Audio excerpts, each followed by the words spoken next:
Cross necklace किसने गिरवे रखा था वो फाइल 3 साल पुरानी थी, तो उसे चूहों ने कुतर डाला था, लेकिन जिनफेंग ने कहा कि मैं उसे मेरी पावर से फिर से रिस्टोर कर लूंगा। तो शाओशो डरने लगी कि ओ नो, मैंने तो डीमंस को कुछ ज्यादा ही अंडर एस्टिमेट कर लिया। जिनफेंग ने अपनी पावर से वो डॉक्यूमेंट रिस्टोर कर लिया और देख लिया कि ये पर्सन था वो। शाओशो अंदर से डर रही थी कि अब तो मैं गई समझो। फिर जब वो लोग वापस जा रहे थे तब शाओशो सोच रही थी कि उसने वो जब फाइल पढ़ी उसके बाद एक शब्द भी नहीं कहा, आखिर उसके दिमाग में चल क्या रहा है। तभी जिनफेंग उसके करीब आके कहता है कि शाओशो फ्लिंच हो गई और स्माइल करके कहती है कि हाँ प्रेसिडेंट नैन, क्या बात है। जिनफेंग कहता है क्या तुम ये जानने के लिए क्यूरियस नहीं हो कि 3 साल पहले स्वॉर्ड ऑफ आइस ब्लड किसने गिरवे रखा था, या फिर तुम्हें ऑलरेडी ये पता है। और वो शाओशो की फेस को ऊपर करता है, मतलब ये भी फैक्ट की बात है, अगर कोई पर्सन झूठ बोल रहा होगा तो वो नीचे देख के बोलेगा, इधर उधर नजर करके बोलेगा। शाओशो कहती है मुझे नहीं पता कि वो कौन है। जिनफेंग कहता है वो तुम्हारे एडॉप्टिव फादर है। शाओशो को तो ऑस्कर मिलना चाहिए, वैसे वो एक्टिंग करती है कि क्या सच में मेरे एडॉप्टिव फादर थे वो।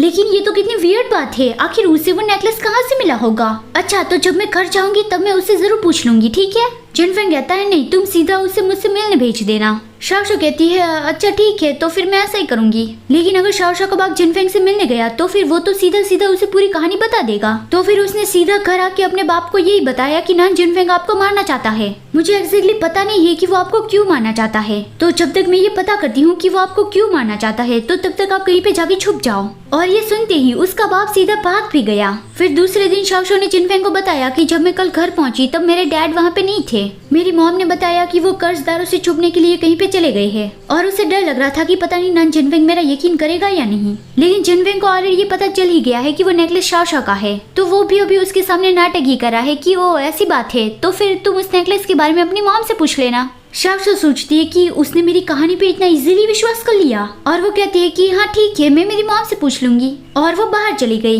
लैंगटिंग भी वहाँ पे था। शाओशो के जाने के बाद जिनफेंग उसे कहता है कि एंडी को ढूंढ निकालो। लैंगटिंग कहता है लेकिन किस लिए। जिनफेंग कहता है क्या तुम ये भूल गए हो कि एंडी के पास ऐसी आंखें जिससे हम लोगों का पिछला जन्म देख सकते हैं। मैं चाहता हूँ कि एंडी आई शाओशो की प्रीवियस लाइफ को चेक करे कि वो अपनी पिछली लाइफ में कौन थी। लैंगटिंग कहता है क्या तुम्हें ऐसा शक तो नहीं हो रहा है ना कि आई शाओशो हमारी प्रिंसेस का रीइंकार्नेशन हो सकती है। इंसानी दुनिया में ऐसे ही कोई भी डीमन नहीं आ सकता। जब डीमन वर्ल्ड की क्वीन उसे यहाँ पे कुछ काम के लिए भेजती है तभी वो लोग यहाँ पे आ सकते हैं। मतलब कि जिनफेंग और लैंगटिंग को यहाँ इंसानी दुनिया में क्वीन नहीं भेजा है। जिनफेंग कहता है मुझे पहले यही लगता था कि शाओशो एक डीमन है और वो क्वीन के लिए काम करती है, लेकिन जब मैंने तुम्हें उसकी असली पहचान पता करने को कहा तब हमें पता चला कि वो तो डीमन वर्ल्ड से है ही नहीं। लैंगटिंग कहता है बिल्कुल, जो डीमंस की नाजायज औलाद होती है उसे हमारे डॉक्यूमेंट्स में इंक्लूड नहीं किया जाता। मतलब लैंगटिंग ये कह रहा है कि शाओशो किसी डीमन की नाजायज औलाद होगी। जिनफेंग कहता है तुम सही हो, लेकिन अगर शाओशो वी का रीइंकार्नेशन है तो तब भी उसका डॉक्यूमेंट्स में कोई भी रिकॉर्ड नहीं होगा।